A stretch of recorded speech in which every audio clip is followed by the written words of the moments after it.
Welcome, everyone, and thanks so much for Zooming in. I am Ruth Katz, Executive Director of the Health Medicine Society Program at the Aspen Institute, and with Susan Magsamen, Co-Director of the NeuroArts Blueprint. Now in its 5th year, the Blueprint is a partnership between Johns Hopkins Medicine and the Aspen Institute.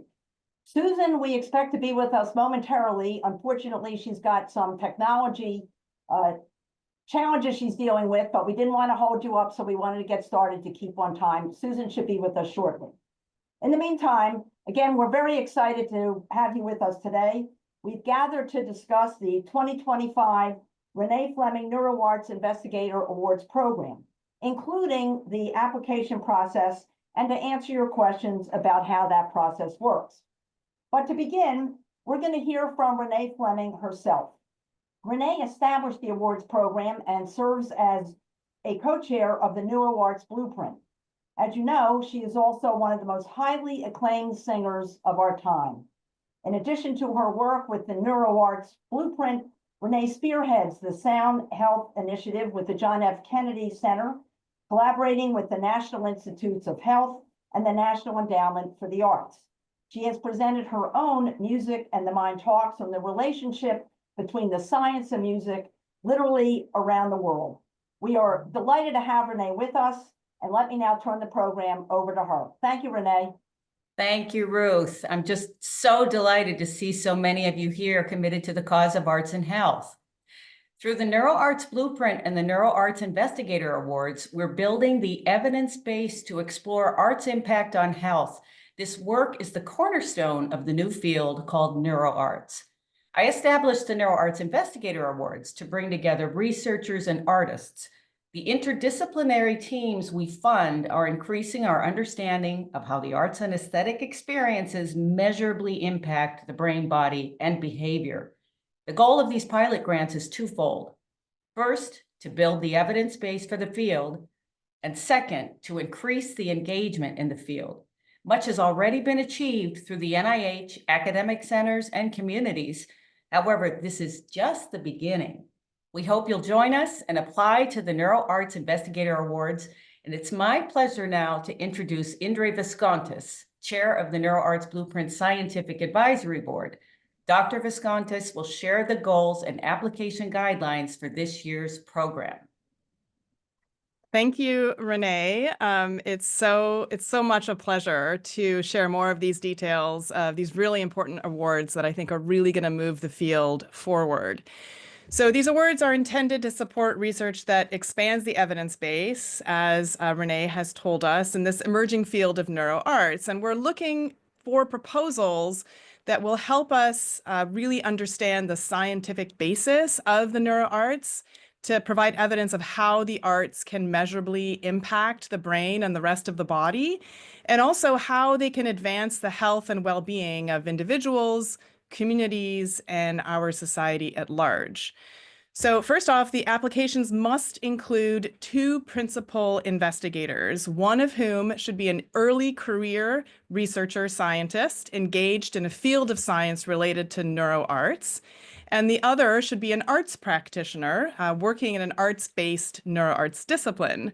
So applicant teams can apply as individuals or as leaders of a team or researchers or arts practitioners. The award can be used to support staff salaries, research supplies, neuroimaging costs, hardware, software, or other expenses directly related to the research activities. So in a lot of cases where grants don't cover those kinds of costs, these grants are really transformative, and they do. We, this year, are delighted to announce that up to 10 awards of up to $25,000 each will be awarded. So slides, please. We are grateful to have the continued support of the co-chairs of this project. So Dr. Eric Nestler and Anna DeVere Smith are chairing our review committee on the project. Dr. Nestler is the Dean for Academic Affairs, Chief Scientific Officer and Director of the Friedman Brain Institute at the Icahn School of Medicine at Mount Sinai's Health System. And Anna DeVere Smith is an acclaimed actress, playwright, and professor in the Department of Art and Public Policy at the Tisch School of the Arts at New York University. The review committee will also include a prestigious interdisciplinary team of eminent researchers and arts practitioners in neuroarts. They will make recommendations to the NeuroArts Blueprint leadership, who will make the final award decision in consultation with the committee and the Renee Fleming Foundation. We aim to announce the winners towards the end of April in 2025. Next slide. Oh, we've got that slide. Great. So the applications will be reviewed in accordance with the following criteria. First, in terms of leadership, we're really looking for principal co-investigators who are well qualified, both in terms of expertise and experience, to carry out the project effectively and efficiently. But we want this to be an early career opportunity. So does the project involve investigators whose work have not yet received significant financial support? We also want to see evidence of interdisciplinary or multidisciplinary approaches involving the arts and the sciences. So we're looking for projects that either integrate knowledge and research methods across disciplines or include experts from different disciplines. In order to advance the field, are the results of the project likely to help advance the field of neuroarts, including the possibility of securing additional research support to help build out the results? We want the projects to be innovative. Do they make novel contributions to the field of neuroarts through innovative concepts, approaches, or methods that will help advance research in the field? We want to make sure that they are timely. Can the project as proposed be completed within the 1-year time frame allotted? But we also want to ensure that there is diversity and equity. So is the research team diverse in terms of experience, background, and discipline? And what are the equitable impacts for the communities who could be directly served or who could be served by this research in the future? Next slide, please. So the deadline for submitting proposals is February 1st, 2025, just before midnight, Eastern Daylight Time, Standard Time, Eastern Time.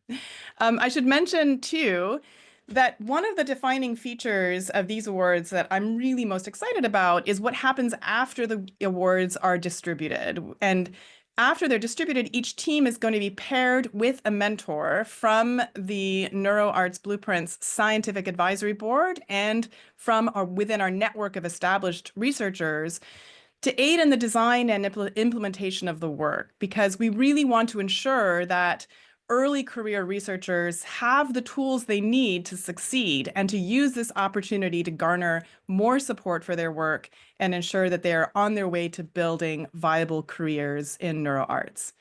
Now I'm going to hand it back over to Ruth to answer some of the questions. Thank you, Andre. This was a terrific way to set up nicely for the question and answer part of the webinar. But before we get to those questions, just a few notes to help all of you understand the awards program within the broader context of the NeuroArts Blueprint. Next slide, please. Let's start with what we mean by the term neuroarts. This term was first coined as part of the NeuroArts Blueprint and is now being, I think you would all agree, being used widely. As you can see on the screen, we define neuroarts as the study of how the arts measurably change the brain and body, and how this knowledge can be translated into practices that advance health and well-being. It builds on the rich scientific research foundation established through the disciplines of neuroaesthetics, neuroscience, neurology, cognitive neuroscience, empirical aesthetics, art therapy, arts and health, and public health. The mission then, as you will also see on the screen, of the blueprint is to have the arts, and they're used in many, many different forms, become part of mainstream medicine and public health. And to help us get there, it's imperative that we build the evidence, make the scientific case, if you will, for the value of the arts in advancing health and well-being. And so the Renee Fleming Neuroarts Investigator Awards were established to support exactly this kind of research, and also, as Renee mentioned, to grow the number of experts like yourselves who are committed to this kind of work. Now let us turn to some of the questions we've received from you. Virtually all of the questions we received in advance of today's webinar focused on issues related to qualifications and eligibility. That is, who qualifies as a principal investigator and what research is eligible for support.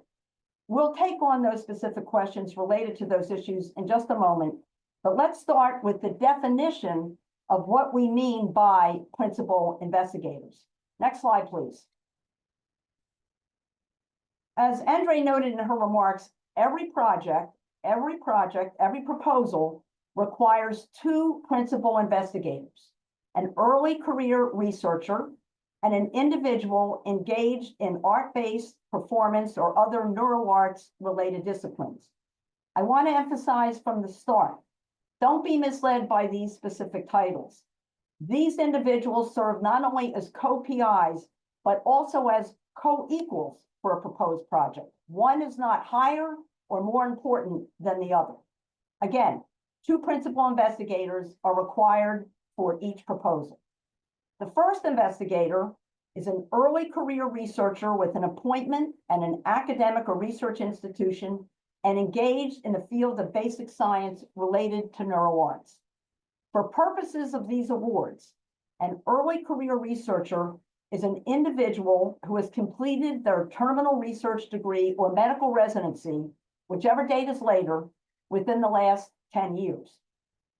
The second investigator, the other principal investigator, is an individual engaged in an arts-based performance or other neuroarts-related discipline. This individual may be, but need not be, affiliated with an academic institution. This person can simply be practicing within an arts-based neuroarts-related discipline or affiliated with an organization in an arts-based neuroarts discipline. Next slide, please. I want to give you some examples of what we mean by a field of basic science related to neuroarts. You see several examples up here. Excuse me.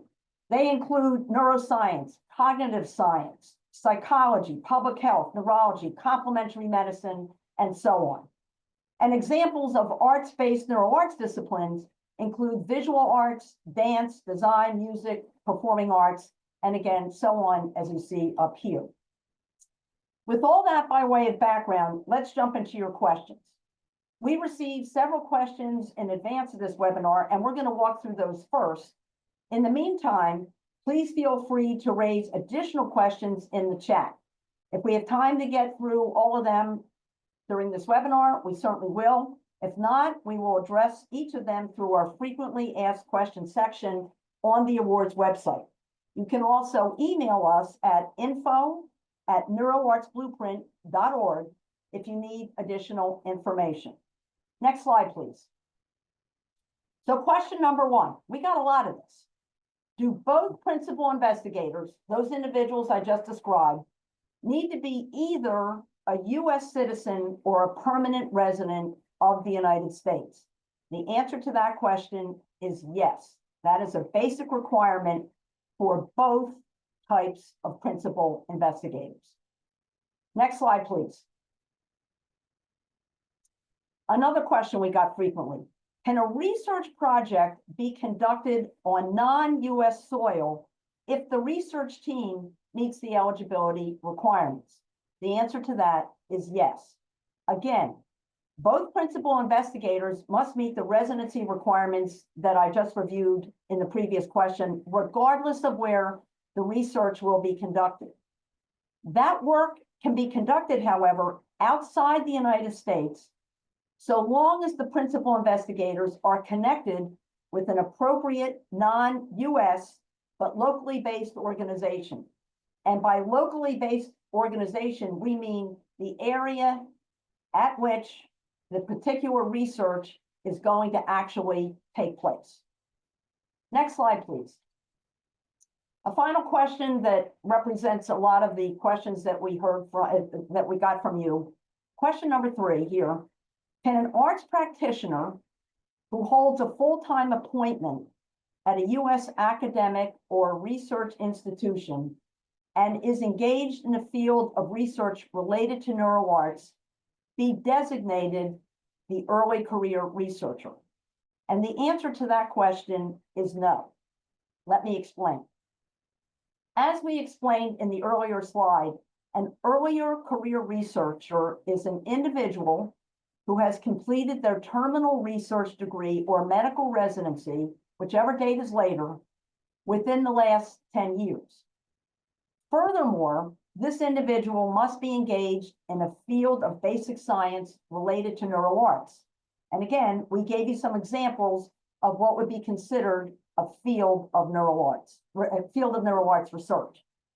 However, an arts practitioner who holds a full-time appointment at a U.S. academic or research institution and is engaged in a field of research related to neuroarts could qualify as one of the two principal investigators for the project. If that arts practitioner is engaged, as I mentioned before, in an arts-based performance or other neuroarts related discipline. Again, I want to emphasize the co-part of the requirement that a proposal must have two co-investigators. These individuals are considered co-equals, true partners in a proposed project, and that is something that the reviewers are going to be looking for very, very closely. With that, now let me turn things back to Andre for some questions that we have received in the chat. Andre? Great. Thank you, Ruth. Oh, and Susan's here too. So I'm going to let her say hello. Hi. I had technical problems too. It's so great to see so many people on here, and Ruth and Indre and Renee, thank you so much. This is incredibly exciting to see how this has evolved. So we do have some questions, and Indre, why don't you come on screen so we can work through these together with Ruth. Let's start with Ruth. I want to ask you a question. To clarify a little bit about the way the funds are distributed, who qualifies as a fiduciary agent? Thanks, Susan. As you will all know, if you read some of the background material, the awards will be made to a fiduciary agent or institution to actually manage the funds. Now, that fiduciary agent must be a based university. And in many cases, that would be the home of an early career researcher. But if the home of the neuroarts-based practitioner, the other principal investigator, is also a university, that institution could serve as the fiduciary agent. In the case, therefore, where both PIs have an academic appointment, they're affiliated with the university, there would have to be an agreement about which institution would serve as the fiduciary agent.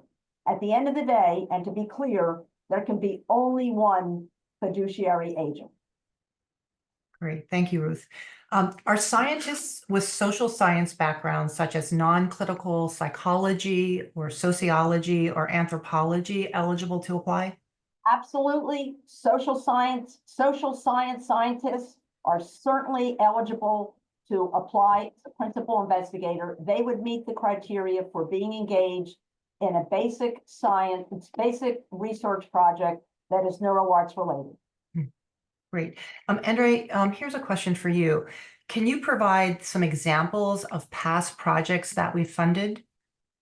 Sure. You can actually find descriptions of all the past projects on the website, and I believe Sam has put that into the chat. But just to pull out a few of them, we have one project that's led by Victor Wooten and Azieh Alsop, looking at caregiver dementia patient dyads and how doing a kind of music intervention with them impacts that relationship and potentially can help individuals with dementia and their caregivers deal with the burden of living with dementia.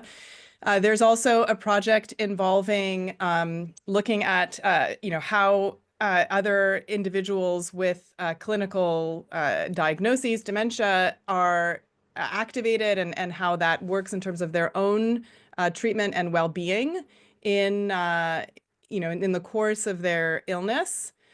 And yeah, I would suggest that you go back and look at all of the other projects. We have what we aim to do is to have a nice representation across different disciplines. So we have visual arts represented, movement and dance, music, and so on. So you'll see that variety is represented across our previous awardees, and we aim to do so as well moving forward. Can you mention the VR experiment, because looking at spaces and what it is that we need and prefer, it's really, I think it's one of the interesting ones too. Yeah, so there's also, and also there was another question in the chat about whether virtual reality counts as art. And the answer is yes. In fact, we funded previous work in virtual reality. And this is sort of really looking at the impact that our sense of space has on our well-being, and whether virtual reality is a tool that we can use to help people who can't physically be in a particular situation. So yeah, so the answer there is yes. And Renee, about a month or so ago, interviewed all of our grantees. And if you go to the website, you can actually see those online videos, and they're really spectacular. They talk about why they made the decision to move forward with that particular research, what the methodology is, a little bit about what they're learning in the early part of their discovery. And so if you have a moment to spend some time there, they're really extraordinary. Just want to pipe up again to say how exciting it is to see all of your questions and all of the different disciplines that you represent. This is thrilling. Yeah, it's extraordinary. I love this question. How do artists meet their scientists, and how do scientists meet their artists? I feel like we're starting a dating service here. And it's a great question. You know, when I look at the chat and I see the connections that are being made, you may well find somebody that you've never worked with before that you're really interested in building a relationship. But you may also be wanting to work with a cultural arts organization, an arts therapist in your community. And Andres, would you like to talk a little bit about some of the partnerships that you've seen emerge? Yeah, I mean, I think it's really remarkable. And also, just so that you know, within the NeuroArts Blueprint, there are efforts to really help this community find these kinds of connections, not just obviously in this webinar, what's happening in the chat, but you know, globally too. I sort of want to, Susan, if you want to talk about some of those a bit later, but yeah, one of the things that we're really looking for are projects in which two people who normally would not be able to spend time together conceptualizing and implementing a project because of the constraints of, you know, finances. This is what this project is really designed to give them the opportunity to do. So that means that, you know, artists, scientists, we're all very busy, and often we can't carve out time to do the work that we need to do to really encourage interdisciplinarity. And so that's one of the goals here. So yeah, I don't know, Susan, if you want to talk about. Well, so, and I think the other aspect of what you're referring to is for early career researchers to be able to have the time and some resources, but also the mentorship is also really critically important. The Blueprint is launching what I think of as a seminal a project early part of next year, which is called the NeuroArts Resource Center. And we'll be talking more about that in early in the year. I think it's, in essence, a virtual watering hole where anybody interested in this work, researchers, practitioners, policymakers, funders, can find each other, can look for research, but can also share what you're doing. And I think that's going to be a really catalyzing platform to bring us together consistently, and it'll take on a life of its own. So we're really excited for that to ultimately be something that we can offer the community at large. There's another question that asks, do we need to apply as a team, or do we get selected and paired with a partner? The answer to that is you apply as a team. Ruth, do you want to add to that? The answer is absolutely. The whole purpose of this is to, from the very beginning, bring together the scientists and the artists, if you will. I know that's shorthand for what I've described, but there must be two investigators from each discipline, if you will, who come together and put together as co-equals a proposal. Yeah. There's another question that says, is it expected that the research to be completed by 4/15/2026, or does the data just need to be collected? Andre, do you want to respond to that? So I think that's going to depend a little bit on the project. We recognize that in 1 year from start to finish, there aren't very many research projects that can go from design to data publication within the span of 12 months. So within the proposal, we want to see that what you're proposing to do with this particular funding is going to lead to the outcome that we think is actually doable in 12 months. So if you're starting from, the beginning of the design process, then maybe by the end of the first year, you should have maybe the data collected, but not potentially completely interpreted and analyzed. And I think that could be competitive. On the other hand, you might have some pilot work that you've done, and you know that the intervention that you're doing or the thing that you are studying, is something that you could just hit the ground running with once you get the funding. Then maybe we would have a slightly higher expectation of where you would be 12 months in. And I also just want to, a lot of people are asking about the early career researcher definition.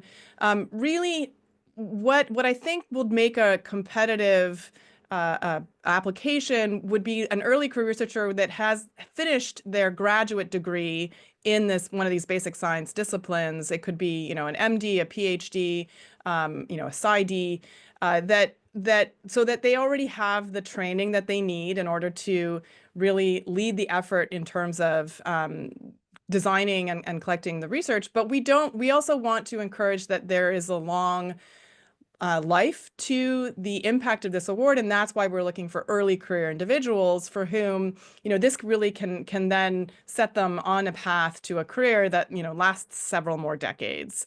So those are the criteria that we're really looking for: someone that both has the expertise in order to design and implement this kind of a project, but also will benefit, and that we will see the long tail of that benefit over the course of their career.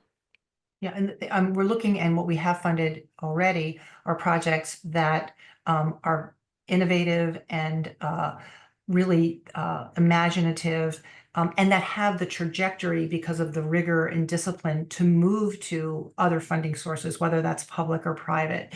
And so that deadline of the 4/15, while certainly we want to work within that parameter, what we're looking for is to help you be successful and to move forward. So there's another question: is an early career researcher eligible to apply with a new project and a new team of artists if they've received a NeuroArts Blueprint grant previously? Ruth, do you want to take that? I think we don't know the answer to that question. We haven't taken that up yet. Keeping in mind, however, that we are trying to bring on as many part of the purpose of this awards program is to engage individuals who have not been able to, for whatever reason, involved in this work from a research perspective. So we're trying to grow the number of people who are engaged and are being supported so that we grow the workforce, if you will, in NeuroArts. But that is, I don't want to answer that question right now. This will obviously be the first year we're confronted with it, since it's only year 2 of the program. But do keep in mind that we're trying to get as many folks involved as we possibly can. And if I could just also add to that we're looking for, across all of the awards, a real variety, as I mentioned earlier, not only across disciplines, but also some translational, some more applied, some more basic science. So I think that, if someone had previously gotten maybe even one of the smaller NeuroArts Renee Fleming Awards last year, and now want to go and take that into a bigger project and sort of change that, I think that might be compelling.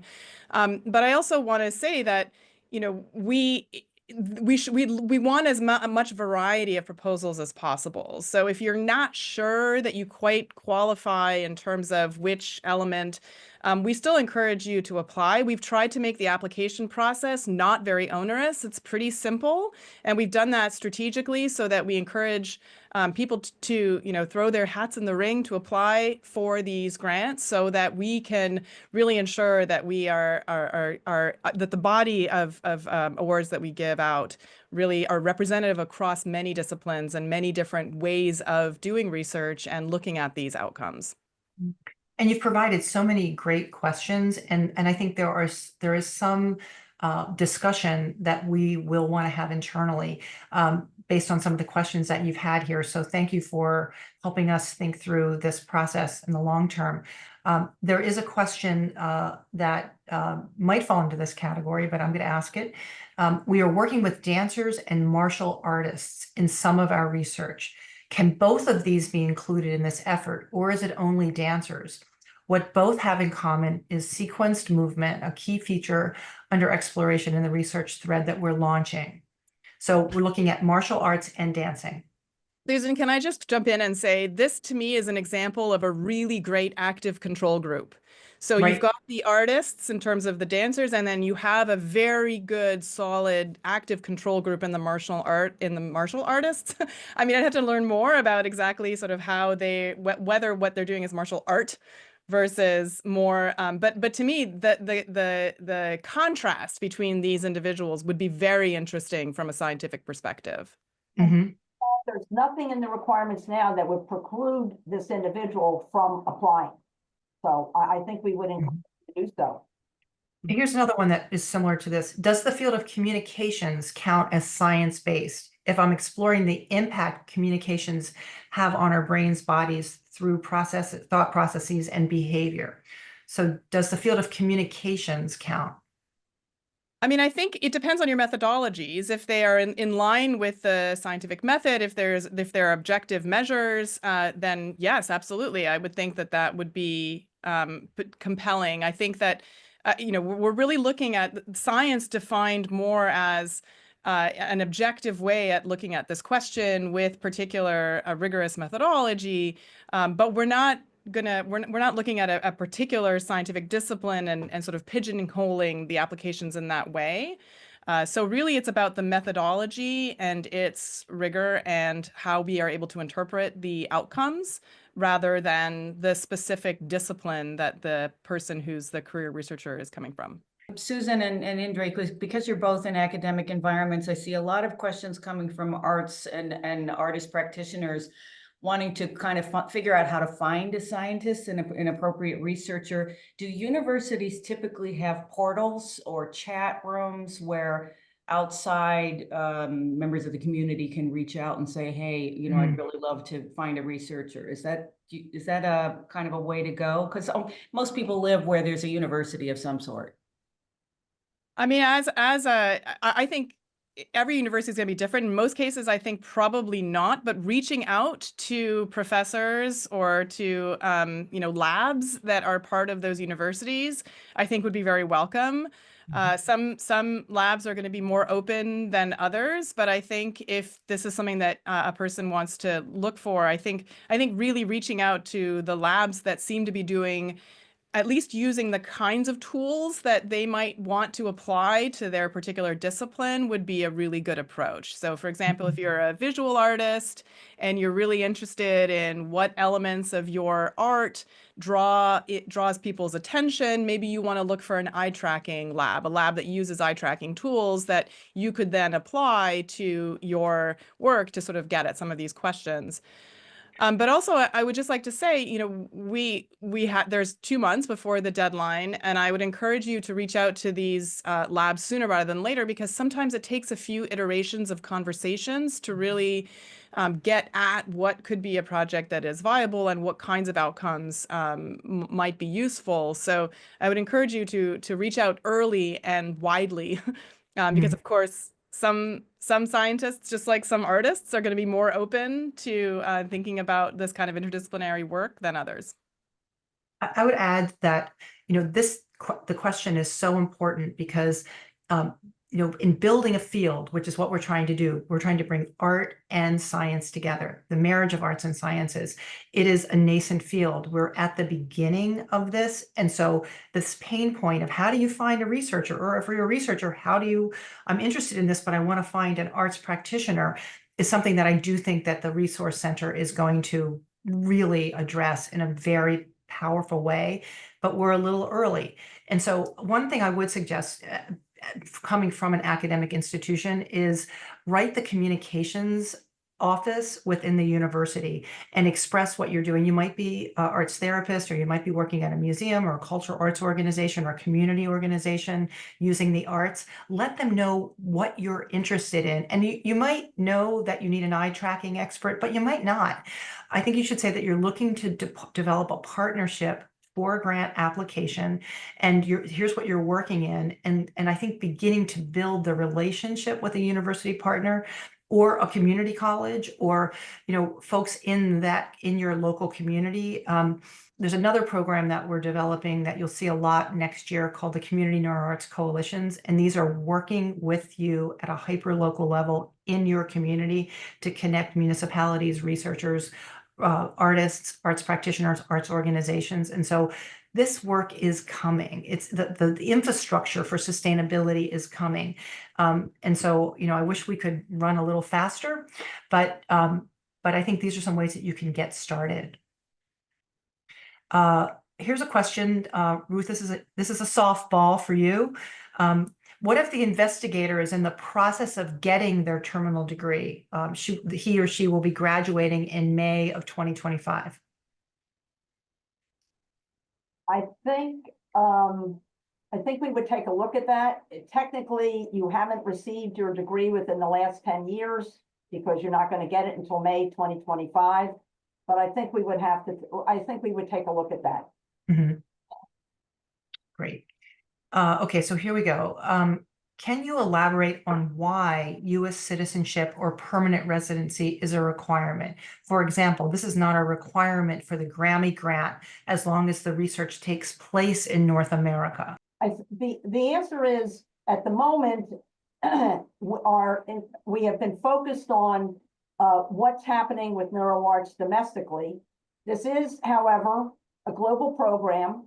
And at some point, we would hope to be able to expand what we can, the kinds of work that we can cover in other parts of the world.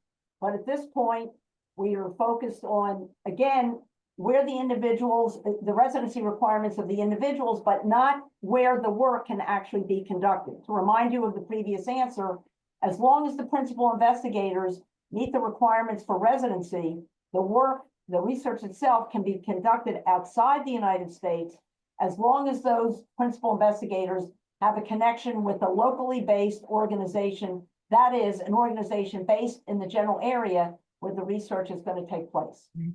And maybe I'll just add that we are, crawling before we walk, walking before we run. This is the second year getting these systems in place for really excellent peer review, reviewer teams to look at these grants, to really understand how we develop the mentorship program, which is really important, how we kind of go the distance. And I think that the infrastructure and the capacity to build a world-class awards program with Renee is really important to us. And so we don't want to expand faster than we can really manage the internal operations of this as well. And so the first year was in the United States only. This year it's a U.S. residency working outside of the United States. So we're working towards a broader criteria. There's just one more clarification about the early career researcher, the MD who finished training 11 years ago, but just recently transitioned to full-time research. If that's your situation, I would say, you should still apply and let us know in the narrative why you think that you are considered an early career researcher. So for example, if you were a clinical practitioner for a long time and now have transitioned into research and it's only been, 2 or 3 years or 9 years that you've been doing that capacity, I think that we would consider that, but we want to look at the sort of whole picture.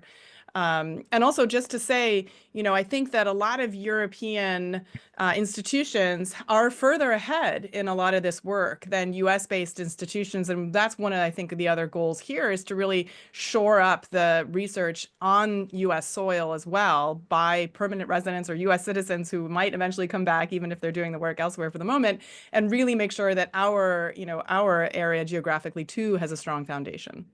I would just add to the first part of Andre's response here about the 10-year window. Another example of where an explanation that would be helpful if, for example, someone was on maternity leave and the clock stopped for a certain period of time. And so now technically they may be outside that 10 years, but they were on leave for a very specific reason. So certainly provide that explanation.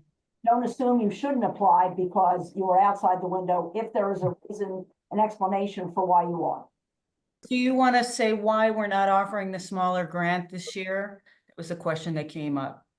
So we had offered 2 levels of grants last year, and in reviewing, we felt that there was some confusion about the differentiation between an applied grant and a basic grant, and so we also felt that the award amount wasn't probably at a level that would allow co-PIs to work on something in a substantial way. And so by having this one level, we wanted to be able to provide enough resources that this shared PI group could really have some substantive research over this period of time.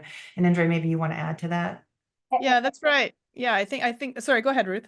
I was just gonna say, it's not just that we wanted to get to one level, it's that many of the applications that we received last year, as Susan said, the line, I guess, wasn't clearly defined between clinical research and basic research. And frankly, some of the applications we got that said they were in one category really fell into another category.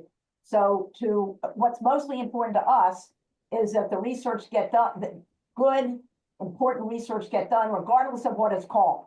So that distinction, let's get the best proposals out there, fundamental level, where they can do the kind of work and the kind of research that we think will contribute to building the field of neuroarts. That's what's most important. So the view this year, and we got much feedback from people who applied along these lines. Let's just have one grant for one amount and go with the best proposals that come out of that. Yeah, and I think we want these to be transformative, and that's why a larger grant amount is really something that can make the difference between something that is possible and something that is impossible.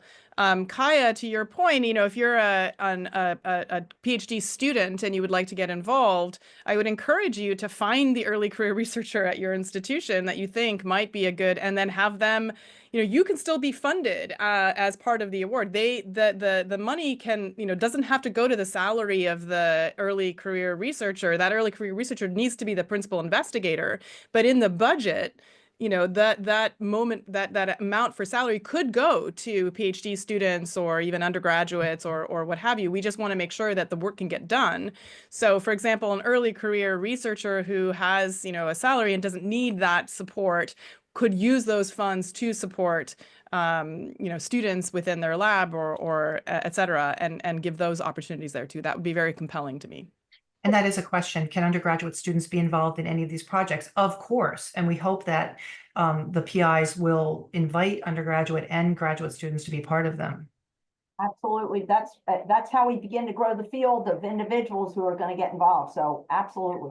So there's a number of questions about does my field qualify? I'm going to go through those in a second, but I just want to lift up one question. Have you published a rubric on how the panels will weigh and judge application merit? We do have a rubric that we used last year. Andre, correct me if I'm wrong, but I don't think we published it, but we certainly could. No, I mean, I think really going back to the slide where we have our criteria, though the rubric is built off of those criteria. And of course, depending on the landscape of applications that we get, we might need to adjust the rubric. So we don't publish that. But just so that there is a rigorous rubric that we give to our review committee, and they use this rubric in order to evaluate objectively the applications that we receive. And then we come back, because we have to make some of these decisions, ensuring that there is this interdisciplinarity, that many domains are represented across the full awards. So that's why it's sort of, it's not something that we want to release publicly at this time. And the list that was on the slide, Andre, that you went through, that's part of the materials that we have that are widely circulated and made public. So there's nothing secretive about that. That's out there front and center. So does the field of ethnomusicology count for arts practitioners or for the arts-related early career researcher? I would say early career researcher, but not necessarily arts practitioner, unless the ethnomusicologist really has a robust arts practice that they implement. And how about can an architect in an academic institution be considered a PI if they have a PhD in neuroscientist? You would be a PI either way, whether you were an architect or a neuroscientist, right? I mean, yeah, an architect with a PhD in neuroscience sounds great. Yeah.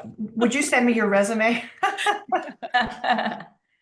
You are saving the chat, right? To share Yeah, with yeah. people? And any questions that we don't get to, we will answer these in the FAQs. So we'll make sure that we capture all the questions and any that we haven't, or if there are additional questions, as Ruth mentioned, you can send those on and we will make sure that we answer them.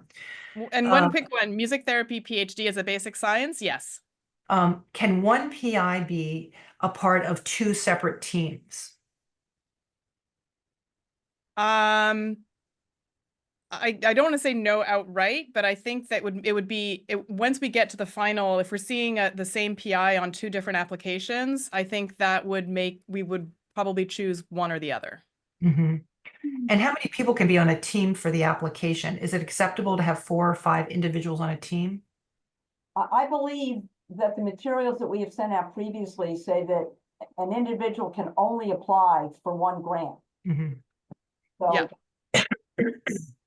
I don't think you can, I don't think that we would encourage people, the same individual, to apply for 2 or 3, and then and then possibly pick one of the 3 as the best. Again, a purpose here is to engage as many individuals as we possibly can in this kind of work. So I think the answer to that question is no. And then the question about how many people can be on the team for the application, is it acceptable to have 4 or 5 individuals on a team?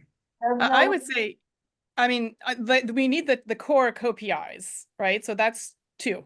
And then if they want to have teams, I think that would be fine as part of those teams, but we need the co-leads to be 2. But that's right. There is no limit. The only limit will be the budget. And presumably the people on your team are going to want to be and need to be reimbursed for the work that they do. So it all has to fit into a budget, but there is no magic number other than 2 individuals who serve as principal investigators. Mm-hmm. And there's a couple of questions in here about this time horizon of either starting their 10 years or at the end of their 10 years. And I think that if you have a proposal that's really strong and you're within that, the question here is, if we meet the 10-year mark in 2024, can I still apply for a 2025 grant? So I think, Ruth, that's probably also one of those judgment questions. Definitely. Yeah. I think that also can depend on the discipline, right? So some scientific disciplines require multiple postdocs before you go out and, and so I think that would be interesting too, to see if over the course of these 10 years, you've been developing all these different tools and skills that now you're putting together for the first time. I think that would be compelling. So there's another question. If you are currently enrolled in a PhD program and designing your research currently and have completed your coursework, can you be a PI? I would say that would not be a very competitive Right. candidate. Yeah. Not yet. Let's see. I'm just looking to see what else I have here. But you can be part of the team. Mm-hmm. I think that's what I have on the collected notes here. Any other thoughts that Ruth, Indre, Renee, you want to share? I just want to make sure that we've captured. Here's one more.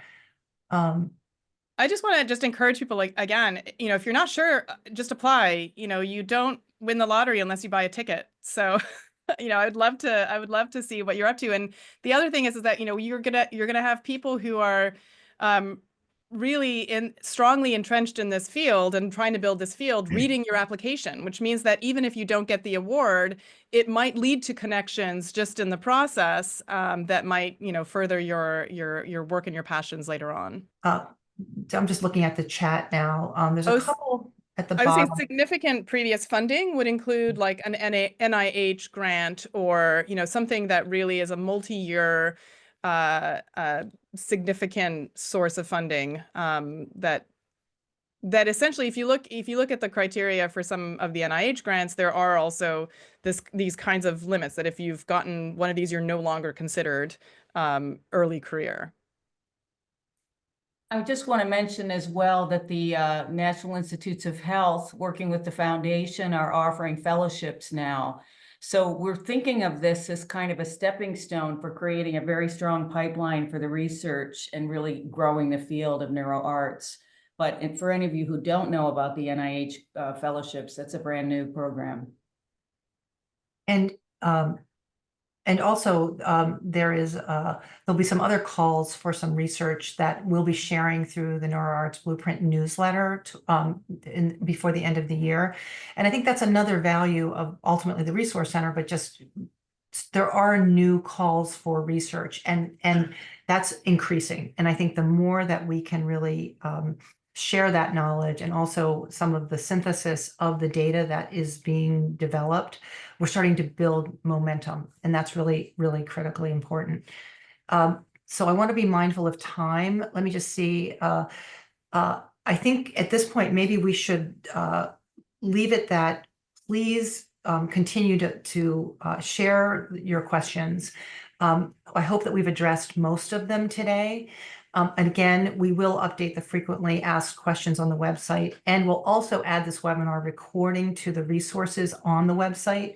And we'll send it out directly to anyone that's registered for the webinar. I think there's quite a number of people on the call, but we'll also send it out to others.